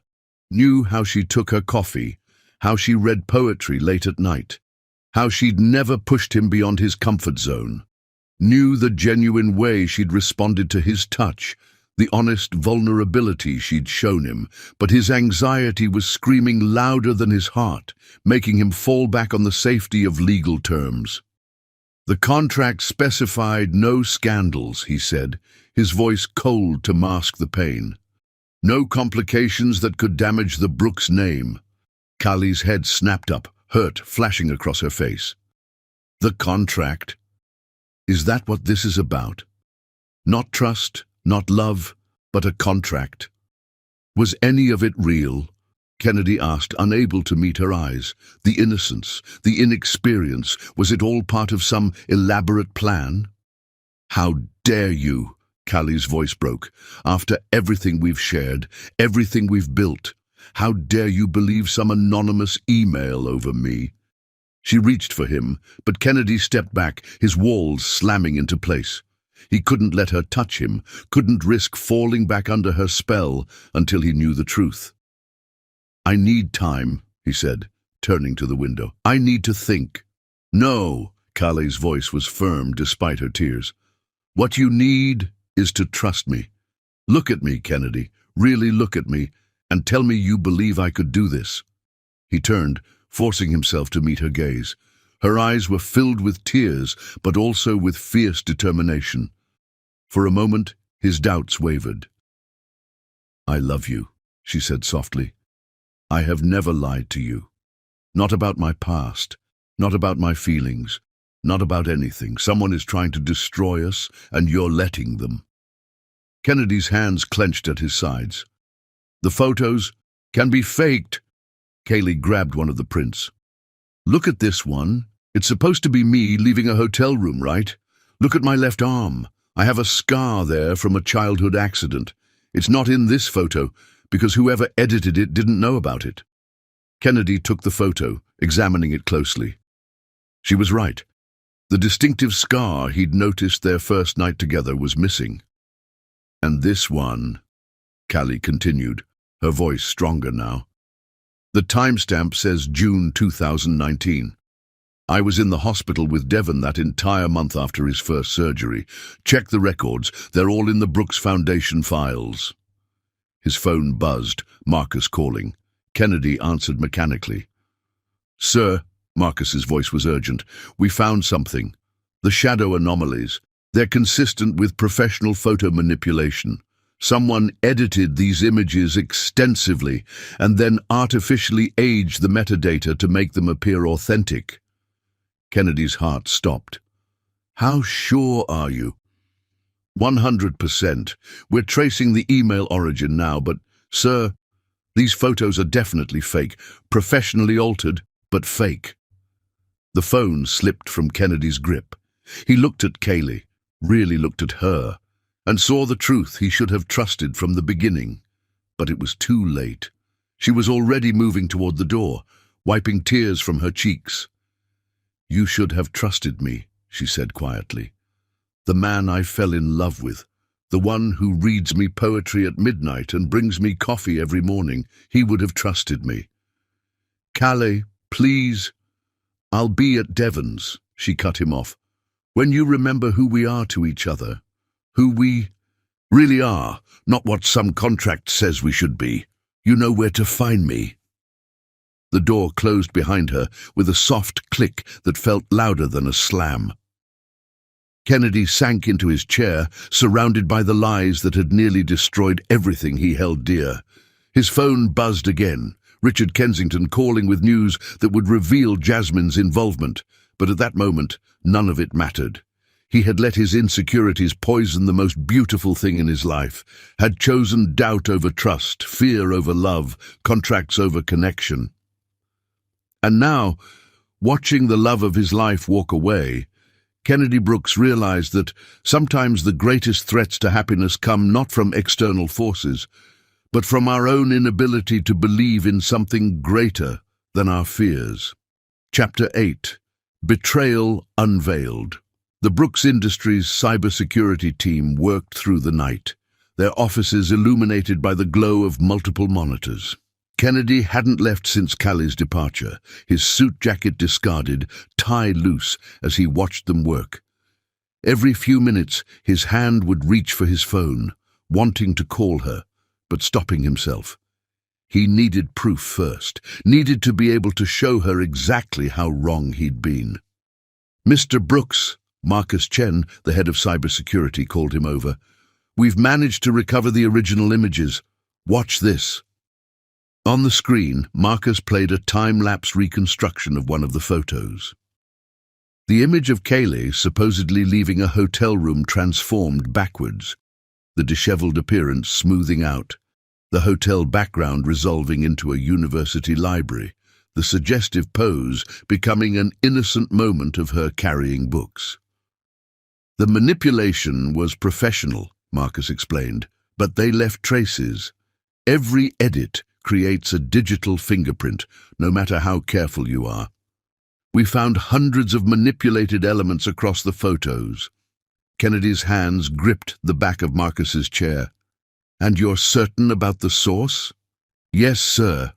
The email was routed through multiple proxies, but we traced it back to an IP address registered to Jasmine Taimi. The editing software used to manipulate the photos was purchased using her credit card 3 days ago." The pieces were falling into place, forming a picture that made Kennedy's stomach turn. He'd let someone's jealous manipulation nearly destroy the best thing in his life. "Sir," Richard Kensington appeared in the doorway, looking grave despite the late hour. "There's more. Our investigators found a pattern of similar behavior dating back to their high school years. Ms. Taimi has a history of attempting to sabotage her stepsister's relationships and opportunities." Kennedy moved to the window, watching the city's early morning light begin to paint the buildings. "Show me everything." The evidence was damning. School records showed Jasmine had hacked Kaylee's email multiple times during their teenage years, declining party invitations and deleting college acceptance letters. Financial records revealed she'd used their stepfather's credit cards without permission while spreading rumors about Kaylee being a gold digger. There were even records of her attempting to sabotage Kaylee's college scholarship applications. "The beach party photos," Marcus called out. "We found the originals. They're from a spring break trip where, according to social media posts from the time, Miss Taimi was angry because she wasn't invited. The photos show your wife spending most of the time reading under an umbrella, occasionally talking to classmates. Nothing remotely scandalous." Kennedy's phone buzzed. A text from Devon. "She cried herself to sleep at the hospital. Fix this." The words hit him like physical blows. Callie, his strong, beautiful Callie, crying because he'd failed to trust her, because he'd let his insecurities override everything they'd built together. "Print everything," he ordered. "Every piece of evidence, every original photo, every trace of manipulation, and get me Jasmine Timey's current address." While the team worked, Kennedy went to his private bathroom, finally looking at himself in the mirror. He looked haggard, his usual polished appearance destroyed by a night of worry and revelation. But it was his eyes that showed the real damage, the shame and self-loathing for how quickly he'd doubted Callie. His phone held dozens of photos of their life together, candid moments of genuine happiness that no contract could fake. Callie bringing him tea during late-night work sessions, the two of them laughing in the kitchen, her falling asleep on his shoulder while he read poetry. Real moments, real feelings, real love. How had he let a few manipulated photos make him forget all of that? "Mr. Brooks," Richard appeared again, "everything's ready, but there's something else you should see first." The security footage Richard showed him was from Devon's hospital room, taken just hours ago. Callie sat by her brother's bed, trying to hide her tears as she explained what had happened. Devon's face showed a mixture of concern for his sister and disappointment in Kennedy. "He didn't trust me." Callie's voice was barely audible in the recording. "After everything, he still saw me as just a contract, just a potential scandal to manage." The footage cut to later in the night. Jasmine arriving at the hospital, pretending concern. Kennedy's fists clenched as he watched her fake sympathy, knowing she was the source of all this pain. "We need to handle this carefully," Richard advised. "Ms. Taimi's actions could be considered criminal, cyber harassment, fraud, defamation. But pursuing legal action would make everything public." "I don't care about public," Kennedy said quietly. "I care about Callie." He gathered the evidence files and headed for his car, instructing his driver to take him to the hospital. The morning traffic crawled by as he reviewed everything again, building a complete picture of Jasmine's jealous campaign against her stepsister. At the hospital, he paused outside Devon's room. Through the window, he could see Callie curled up in a chair, finally sleeping. Devon was awake, sketching something while keeping a protective watch over his sister. Kennedy knocked softly before entering. Devon looked up, his young face uncharacteristically stern. "You hurt her," he said simply. "I did," Kennedy admitted. "I was wrong, and I'm here to fix it." "How?" Devon set aside his sketchbook. "She trusted you, really trusted you. Do you know how rare that is for her?" Kennedy placed the evidence files on Devon's bedside table. "By showing her the truth, about the photos, about Jasmine, about everything, and by proving that she means more to me than any contract or business concern." Devon studied him for a long moment before nodding slightly. "She loves you, you know, not your money or your name or any of that, just you." "I know," Kennedy's voice cracked. "I love her too, more than I knew was possible." Callie stirred in her chair, her eyes fluttering open. When she saw Kennedy, a mix of emotions crossed her face: love, hurt, uncertainty. "Callie," he moved toward her, dropping to his knees beside her chair. "I'm sorry. I'm so sorry. I was wrong, and I can prove it." He spread out the evidence, the reconstructed photos showing their innocent origins, the proof of Jasmine's manipulation, the long history of her jealous sabotage. Callie's hands shook as she went through it all, tears forming in her eyes. "She was always jealous," she whispered, "but I never thought she'd go this far." "I should have trusted you." Kennedy took her hands in his. "Not the photos, not the contract, not my own insecurities.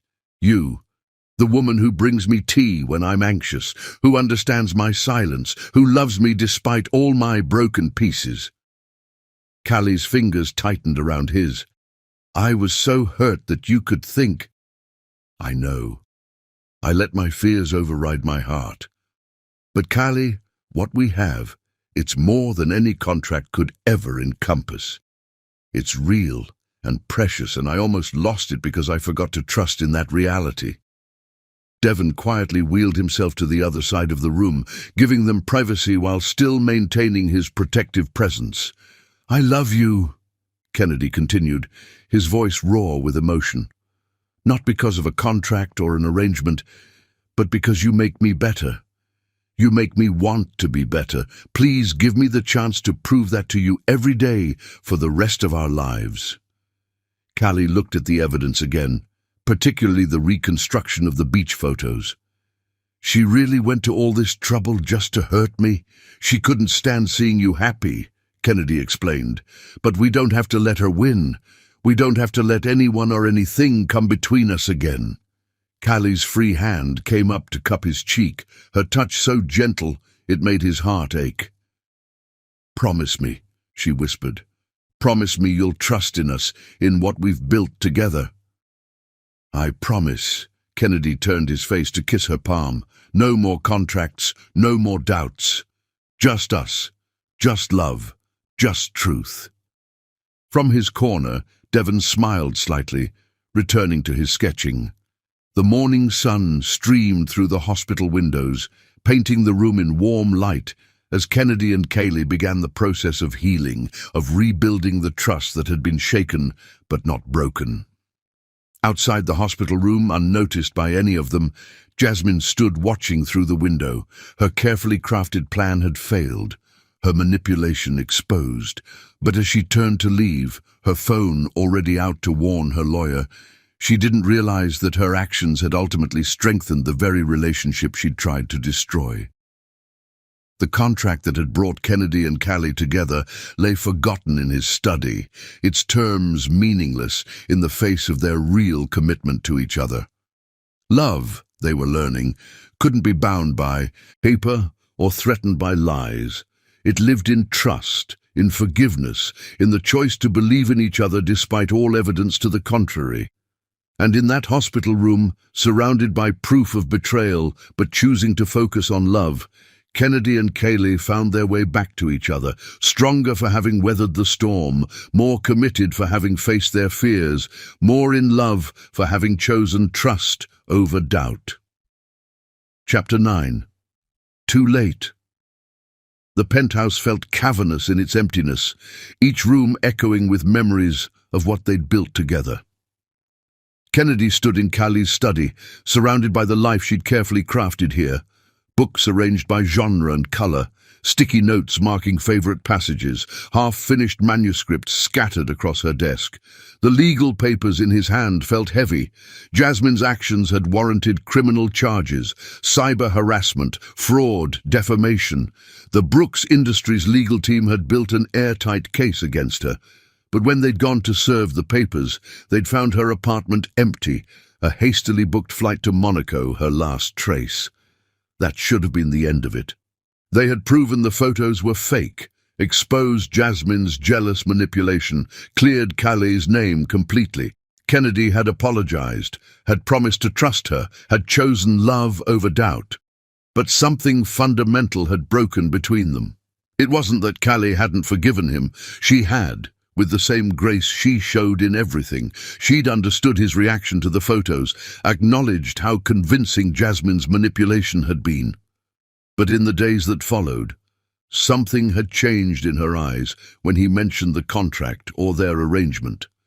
Each reference to their legal agreement, no matter how casual, had made her withdraw slightly. Kennedy hadn't noticed at first, too relieved by her forgiveness to see how his continued reliance on contractual terms was slowly eroding her faith in their reality. The note lay on her desk where he'd found it this morning. "I thought you knew me. I thought what we had was real. I was wrong." His hands shook as he picked it up again, reading the words that had shattered his world. Below them, in smaller writing, "Devon's medical bills are paid. The contract is fulfilled. You're free." The past week played through his mind in agonizing detail. Callie had been quieter, spending more time in her study. He'd assumed she was working on her writing, giving them both space to heal from the photo incident. Now he recognized the signs. She'd been preparing, slowly disentangling their lives. Her disappearance had been methodically planned. Devon had been discharged from the hospital yesterday, his treatment fully paid through the Brooks Foundation. The boys' art supplies and personal items had been quietly moved out over several days, something Kennedy only now realized as he looked at the empty spaces in the penthouse. Kennedy's phone buzzed. Richard Kensington calling again. "Any news?" "Nothing concrete, sir." Richard's voice was gentle.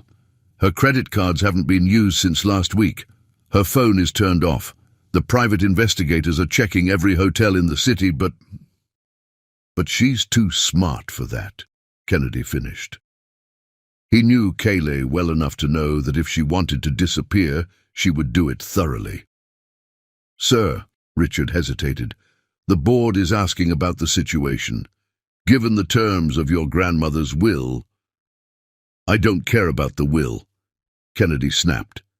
Then softer, "I'm sorry, Richard. I need to find her." "I understand, sir. But perhaps she needs time. The past few days, whenever you mentioned the contract—" Kennedy closed his eyes, remembering how Kayleigh had flinched slightly at each reference to their arrangement. He hadn't seen it then, too caught up in legal proceedings against Jasmine, to notice how his words were slowly pushing away the woman he loved. His security team had tracked her movements over the past week. She'd been systematic, closing her personal bank accounts, redirecting her freelance work emails, quietly packing the essentials while he was at the office. The only thing she'd left untouched was the money from their contract. A notification lit up his phone, an alert from his bank. The breath left his lungs as he read it. $5 million had just been returned to his account, the exact amount specified in their original contract. This was Kaleigh's final statement. By returning the money, she was declaring their arrangement completely over. No obligations, no ties, no reason for him to look for her. Kennedy moved through the penthouse like a ghost, finding small signs of her careful exit everywhere. The kitchen felt particularly empty, her favorite coffee mug missing, the cookbook she'd been studying to learn his preferences gone from the counter. Even the fresh flowers she always kept on the dining room table had been cleared away. In his study, he found another note placed carefully on top of their marriage contract. "I've instructed my lawyer to begin divorce proceedings. The contract has served its purpose. Devon is healthy. Your inheritance is secure. We can both move forward now, free of obligations. Thank you for everything. Kay." The formal tone felt like a physical blow. This wasn't his Callie, who wrote poetry in the margins of books and brought him tea in the night. This was the woman he'd reduced her to with his inability to trust, to love freely without the safety net of legal documents. His phone showed dozens of missed calls from the private investigators. Another hotel checked, another lead proving false. Callie had been thorough in covering her tracks, using cash for any necessary purchases, avoiding surveillance cameras. A text from Devon appeared. "She needs time. Don't waste it on searching. Use it to figure out who you want to be, the man bound by contracts or the man free to love." Kennedy stood at the window, watching the city lights flicker to life. Somewhere out there, Callie was starting a new chapter without him. She'd fulfilled every term of their contract perfectly, been the perfect wife in public, supported his career, maintained their image, and somewhere along the way, she'd given him her heart too, asking only for trust in return. He'd failed her, not just with the photos and the doubt, but with his continued reliance on their contract as a shield against real vulnerability. Every time he'd mentioned their arrangement after the photo incident, he'd been unknowingly reinforcing her fears that their love wasn't real enough to stand on its own. A final report came in from his security team, surveillance footage showing Callie boarding a bus with a single suitcase. She'd timed it perfectly, leaving while he was dealing with lawyers and Jasmine's charges. Even in leaving, she'd been considerate of his feelings, choosing a quiet exit over a confrontation. Kennedy pulled out his grandmother's letter, the one that had started everything with its marriage clause. Eleanor Brooks's words seemed to mock him now. "Marriage will help you overcome your fears, dear boy. You need someone to pull you out of your shell, or you'll waste your life hiding in this tower you've built." She'd been right. Callie had helped him overcome his fears, had drawn him out of his shell, had made him better in every way. And he'd repaid her by hiding behind legal documents instead of embracing the real love they'd found. The contract lay abandoned on his desk, its pages meaningless now. Whatever happened next wouldn't be governed by legal terms or business arrangements. For the first time in his life, Kennedy Brooks would have to fight for something without the safety net of contracts and clauses. But first, he had to understand, not where Kaylee had gone, but why she'd felt she needed to leave. Only then could he hope to prove to her, and to himself, that their love was stronger than any paper that had brought them together. As night fell over the city, Kennedy sat in her study, surrounded by the pieces of their life together, finally understanding that sometimes the greatest distance isn't measured in miles, but in the space between arrangement and authenticity, between contract and love. Chapter 10. The Search. Kennedy's social anxiety screamed at him to stay in his penthouse, to let the private investigators handle the search, but his heart drove him forward, pushing him to visit every place that held meaning in their relationship. Each location was a battle between his fears and his love for Kaylee. The Italian restaurant where they'd had their first public dinner, where she'd noticed his anxiety and created subtle signals to help him cope. The maitre d' remembered them, but hadn't seen Kaylee. "You were different with her, Mr. Brooks," he observed. "More relaxed, more yourself." The hospital wing where Devon had been treated, now empty of both siblings. The nurses spoke warmly of Callie's dedication to her brother and of Kennedy's unexpected involvement in the boy's care.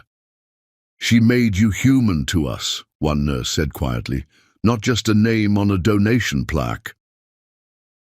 Every step was a challenge for Kennedy. His usual shield of wealth and power meant nothing in this search. He had to talk to people directly, had to push through his anxiety to ask questions, to show his vulnerability. The bookstore, where they'd spent countless evenings, was his next stop. The elderly owner, Mrs. Chen, looked up as he entered. Her usual smile faded slightly. "I wondered when you'd come." Kennedy's heart jumped. "Have you seen her?"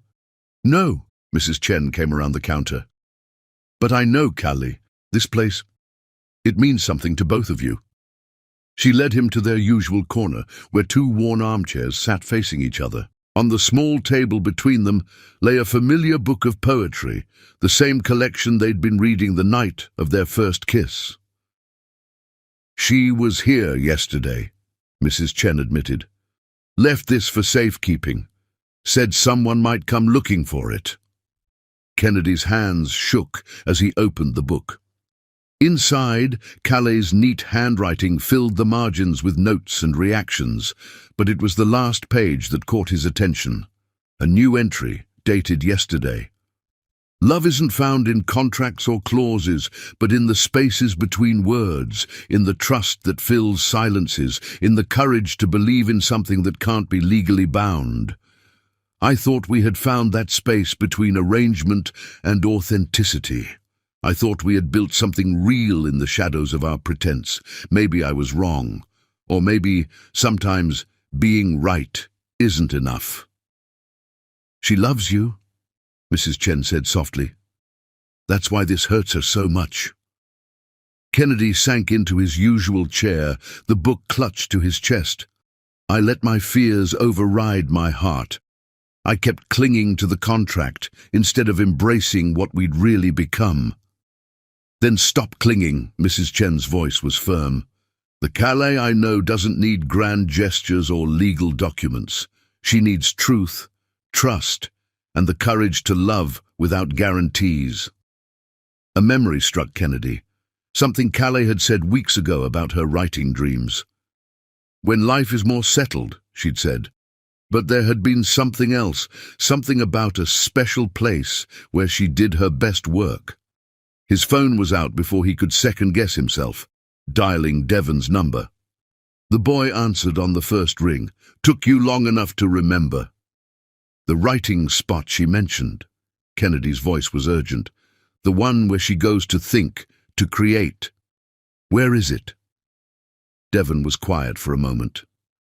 "You really hurt her, you know, not just with the photos and the doubt, but with how you kept bringing up the contract, kept treating your love like a business arrangement, even after it became real." "I know." Kennedy's voice cracked. "I was scared, loving her. It made me vulnerable in ways no contract could protect against. But I'd rather be vulnerable with her than safe without her." Another long pause, then, "The lighthouse at Montauk Point. She goes there sometimes, sits on the rocks below it, says the waves help her think." Kennedy was moving before Devon finished speaking, his anxiety about leaving the city overwhelmed by his need to find her. His driver had the car ready within minutes. The journey to Montauk felt eternal. Kennedy spent it rereading Callie's notes in the poetry book, seeing their relationship through her eyes. She documented their evolution in these margins, from arrangement to attraction to love. Her words showed such faith in him, such belief in what they could become together. When had he last shown that same faith in her? In them. The lighthouse came into view as sunset approached, its beam already cutting through the gathering dusk. Kennedy's hands trembled as he stepped out of the car, the ocean wind whipping at his suit jacket. His anxiety spiked at the unfamiliar surroundings, the open space, the few tourists still milling about. But then he remembered how Kaylee would squeeze his hand at public events, how she'd create space for him to breathe without drawing attention to his struggles. The path to the rocks was steep and treacherous. Kennedy picked his way down carefully, focusing on each step instead of his racing thoughts. Near the bottom he paused. There she was. Callie sat on a flat rock, her dark curls dancing in the wind as she wrote in a notebook. She looked smaller somehow, more vulnerable, but still breathtakingly beautiful in the fading light. Kennedy's feet moved forward of their own accord. A loose stone shifted under his shoe, alerting her to his presence. She turned, her eyes widening in surprise. "How did you find me?" "I remembered," he said simply. "Everything you've ever told me, every dream you've shared. I remembered." Callie turned back to the ocean, but not before he saw the tears in her eyes. "The contract is over, Kennedy. You don't have to pretend anymore." "I'm not pretending." He moved closer, though still giving her space. "I'm not here because of any contract or obligation. I'm here because I love you, and I've been a fool." "Love isn't enough sometimes." Her voice was barely audible over the waves. "Not when there's no trust." "I trust you," Kennedy's voice cracked. "I trust you more than I've ever trusted anyone, and I've spent every moment since you left proving it to myself." She looked at him then, really looked, took in his disheveled appearance, so different from his usual polished perfection. "You've been out in the city, talking to people, pushing through your anxiety. For you," he knelt beside her rock, not caring about his expensive suit. "Because you're worth every uncomfortable moment, every panic attack, every fear I've had to face, because loving you matters more than any contract or business arrangement ever could." Callie's hand moved as if to touch him, then pulled back. "You hurt me, Kennedy, not just with the photos, but with how easily you fell back on the contract, like what we'd built wasn't real enough on its own." "I know," he whispered. "I was scared. Loving you, it made me feel things I couldn't control. couldn't protect myself against. The contract was my safety net. But I don't want safe anymore. I want real. I want you. He pulled out the poetry book, opened to her latest entry. You're right. Love isn't found in contracts. It's found in trust, in courage, in choosing each other every day despite our fears. His finger traced her words. You weren't wrong about what we built. I was wrong to keep hiding behind legal terms instead of embracing it fully. The sun was setting now, painting the ocean in shades of gold and pink. Callie's tears caught the light as they fell. I can't go back to pretending, she whispered, to wondering if every moment is real or just part of our arrangement. Then we start new. Kennedy reached for her hand, hope soaring when she didn't pull away. No contracts, no arrangements, no pretense, just us, choosing each other, trusting each other, loving each other without guarantees. The lighthouse beams swept over them as dusk deepened. Callie's fingers tightened around his. You really came looking for me, faced your anxiety, talked to strangers, left your safe spaces. You're worth it, he said simply. You're worth everything. She turned to face him fully, her free hand coming up to cup his cheek. Promise me, she whispered. Promise me we're done with contracts and arrangements. Promise me it's just us now, just love. I promise. Kennedy leaned into her touch.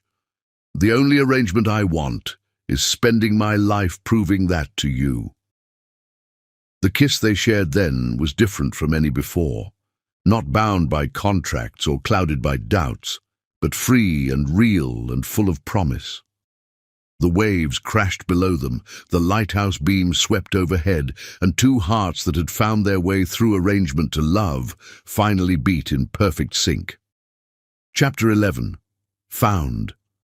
The small bookstore where Kennedy and Kaylee had first started falling in love was quiet in the early evening light. Through the window, he could see their usual corner. Two worn armchairs facing each other, a small table between them still holding traces of their life together. Kennedy's hand trembled as he pushed open the door, the familiar scent of old books and fresh coffee washing over him.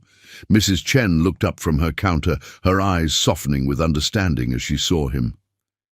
She's in your corner, the elderly woman said softly. Has been for hours, reading that same poetry book you both loved so much. And there she was, Callie, curled in her usual chair, the book open in her lap.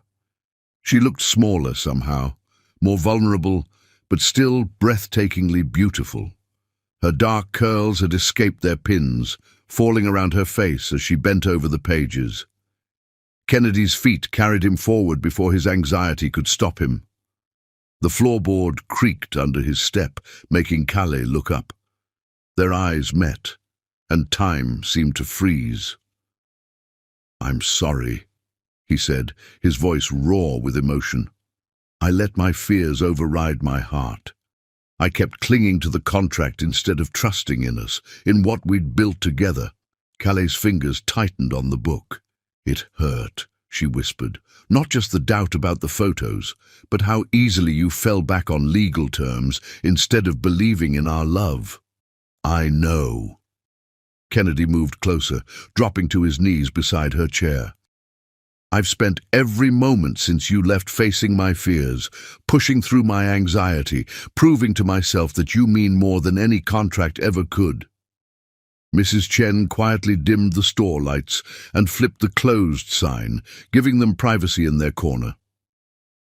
Tell me what you've learned, Callie said softly, her hand hovering near his face but not quite touching. I learned that love isn't something you can bind with paper and ink. Kennedy's voice shook with emotion. It's in the small moments, you bringing me tea when I'm anxious, me reading poetry to you at midnight. It's in how you understand my silences and support my struggles without making me feel weak. He reached for her hand, hope soaring when she didn't pull away. I learned that facing my biggest fears is worth it if it means not losing you. I've talked to strangers, pushed through panic attacks, left my safe spaces, all to find you, to prove that what we have is real beyond any arrangement." Calais' thumb brushed over his wedding ring, which he still wore. "And the contract means nothing compared to the real vows I want to make to you." Kennedy pressed his forehead against their joined hands. "Vows about trust and faith and choosing each other every day, not because we have to, but because we want to." The poetry book slipped from Kayleigh's lap, falling open to a page marked with her notes. Kennedy recognized the poem, the one they'd been reading the night of their first kiss. "I kept coming back here," Callie admitted, her voice thick with tears, "to where we first started becoming real, before contracts and arrangements complicated everything." "Then let's start again." Kennedy lifted his head to meet her eyes. "Right here, where we first fell in love. No contracts, no obligations, no safety nets, just us choosing each other freely." The bookstore was silent except for the soft hum of old radiators and the distant sound of city traffic. In their corner, surrounded by books that had witnessed their love story from the beginning, Kennedy and Kayleigh sat in the growing darkness. "I've missed you," Callie whispered, finally allowing her hand to cup his cheek. "Even when I was hurt and angry, I missed you so much." Kennedy turned his face to kiss her palm. "I love you," he said simply. "Not because of any arrangement or obligation, but because you make me want to be better, braver, more than I ever thought I could be." Their first kiss was gentle, tentative, like starting over while remembering everything that had brought them to this moment. When they parted, both had tears in their eyes. "Come home," Kennedy whispered against her lips, "not because of the contract or the penthouse or any of that. Come home because it's not home without you." Kayleigh pulled back slightly, studying his face. "Things have to be different," she said firmly. "No more hiding behind legal terms when emotions get scary. No more doubting what we've built together." "I promise," Kennedy's voice was fervent.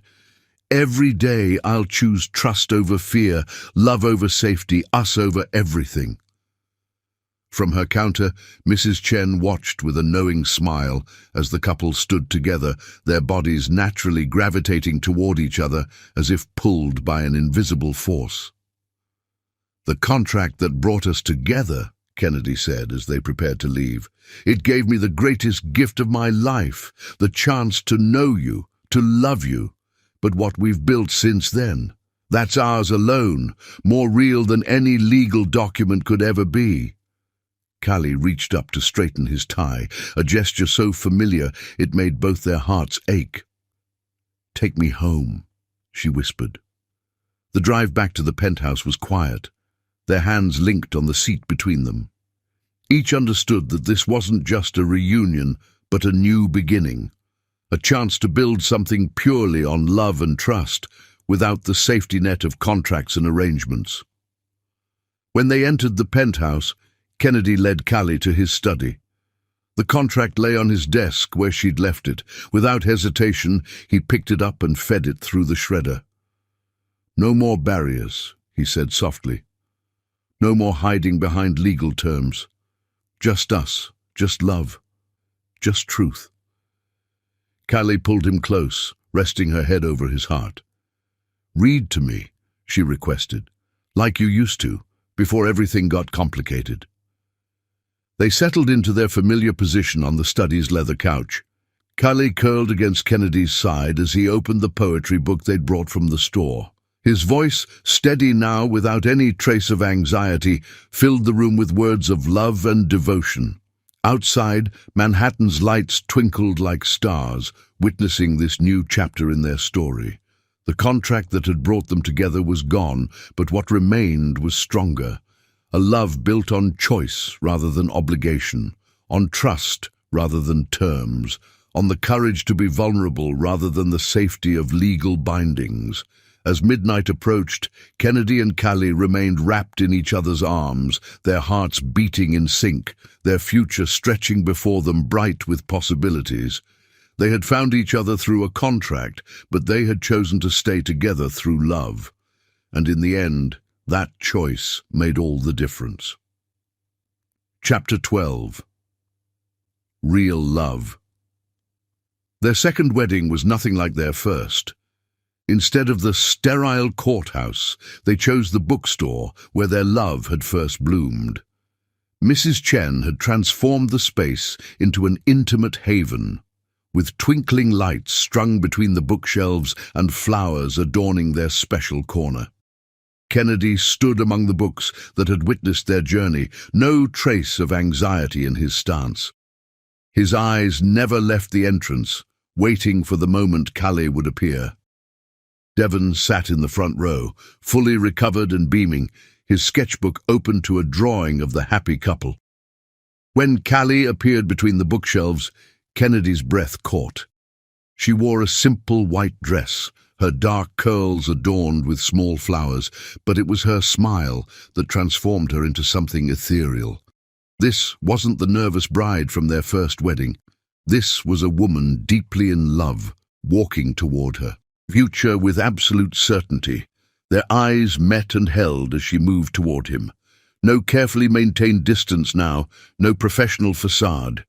Just two people who had found their way through arrangement to authentic love. The first time we stood together like this, Kennedy began his vows, his voice strong and clear. We were bound by a contract. Today I choose to bind myself with something far stronger, my love, my trust, my complete devotion to you. You've taught me that real strength isn't found in legal documents or business arrangements, but in the courage to be vulnerable with someone you love. Tears sparkled in Kaylee's eyes as she spoke her own vows. You came looking for me when I was lost, not because any contract demanded it, but because your heart led you to me. I promise to always be that home for you, the place where you can be completely yourself, where love doesn't need guarantees to be real. When Kennedy lifted her veil, his hands were steady and his eyes never wavered from hers. Their kiss was a promise, witnessed not by legal documents, but by the people who had watched their love story unfold. Mrs. Chen, who had provided their sanctuary, Devon, whose illness had brought them together, Zara, who had supported their journey, and even Richard Kensington, who smiled like a proud father. At the small reception afterward, held among the beloved books, Kennedy surprised everyone by taking the microphone without a trace of his usual social anxiety. Most love stories start with a chance meeting, a spark of connection, he said, holding Kaylee's hand. Ours started with a contract, but what grew between us was something no legal document could ever contain. Callie taught me that real love isn't about safety nets or guarantees. It's about choosing each other every day, trusting despite fear, believing in something bigger than ourselves. Callie rose to join him, her eyes shining. Someone once told me that love isn't found in contracts or clauses, she added, but in the spaces between words, in the trust that fills silences, in the courage to believe in something that can't be legally bound. We found that space together, and I've never felt more free. Later that night, in their penthouse overlooking the city, Kennedy held Callie close as they danced to soft music. The lights of Manhattan twinkled below, but neither noticed, too lost in each other. No more contracts, Kennedy whispered against her hair. Just us, just love. Just us, Callie agreed, reaching up to touch his face. Forever. In her office across town, Jasmine watched the society pages fill with photos of their second wedding. But instead of bitterness, she felt something unexpected: acceptance. Her attempts at destruction had only made their love stronger, proving that real connections couldn't be broken by manipulation or doubt. Devon's wedding gift to them hung in their bedroom, a masterful sketch of Kennedy and Callie in their bookstore corner, surrounded by the books that had witnessed their journey from arrangement to love. Below it, he'd written a simple truth. Some contracts bind with paper, but the strongest bonds are written on the heart. As the night deepened, Kennedy and Callie stood at their window, watching the city below. No more pretense, no more hiding behind legal terms. Just two people who had found each other through an arrangement, but chose to stay together through love. "Read to me," Callie asked softly, touching the poetry book they'd brought from the bookstore. Kennedy opened to their favorite poem, the one they'd been reading the night of their first kiss. But before he began, he looked at his wife, really looked at her, and smiled. "I love you," he said simply, "not because of any contract, but because you make my world infinitely better just by being in it." "I love you too," Callie replied, curling into his side, "because you were brave enough to choose love over fear, trust over doubt, us over everything else." And as Kennedy's voice filled their home with poetry, both knew that their story had come full circle. The contract that had brought them together lay forgotten, replaced by something far more powerful, a love that had grown in the spaces between arrangement and authenticity, a connection that needed no legal binding to be real. The end. Subscribe if you loved